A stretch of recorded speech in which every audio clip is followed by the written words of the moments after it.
తెలీదు కాబట్టి నువ్వెవరో చెప్పాల్సొస్తుంది. నేను బ్రహ్మదేవుడిని, నువ్వు విష్ణువు. మన చాగంటి కోటేశ్వరరావు గారు శివుడు. మన ముగ్గురు త్రిమూర్తులు బెస్ట్ ఫ్రెండ్స్. ఆ! మన ఈ లోకాన్ని తెలుగు వాళ్ళని కాపాడాలి. నువ్వు అలా నా మీద యుద్ధం ప్రకటిస్తే వాడు పిండం పెట్టేస్తానంటున్నాడు. చూడు ఎంత పాపం బతికుండగానే మనిషికి పిండం పెడతారా? హిందూ ధర్మంలో ఏ ధర్మంలో ఉంది? నువ్వు రావాలి కదా! స్తుతి మించుకుపోతుందని చెప్పి నేను దించా.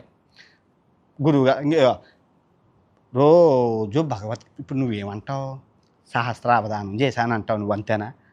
అష్టావధానం, సహస్రావధానం చేసావు, కంకణాలు ఇచ్చారు, గవర్నమెంట్ పత్రాలు ఇచ్చారు, నేను తోపుని అంటావు అంతేనా? తీసుకోవయ్యా నాకేంటి? తలరాత్రి రాసేది నేను నాకెందుకు?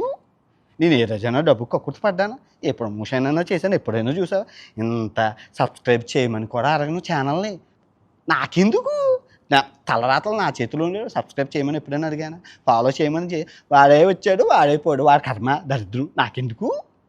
నేను దేనికి ఆశపడను. నీకు ఇంకో విషయం చెప్తాను. భగవద్గీత రోజు చెప్తాను. నువ్వు ఏమంటున్నావు? రామాయణం నువ్వు చెప్తానంటున్నావు, నేను చెప్తాను.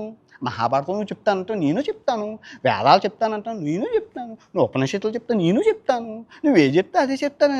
నీకన్నా నాకే ఎక్కువ తెలుసు. బ్రహ్మజ్ఞానం కలిగిన వాడిని, బ్రహ్మ అంశలో పుట్టినవాడిని, బ్రహ్మదేవుని. నువ్వు నాతో పోటీ వాదించి నిలవలేవు. తప్పోది మహాపాపం. విష్ణుమూర్తి అవతారాలు మార్చాలి, నవ్వించాలి, కవ్వించాలి, మైమడిపించాలి అంతే తప్ప బ్రహ్మదేవునితో యుద్ధానికి దిగితే పోయేది నువ్వే పోతావు.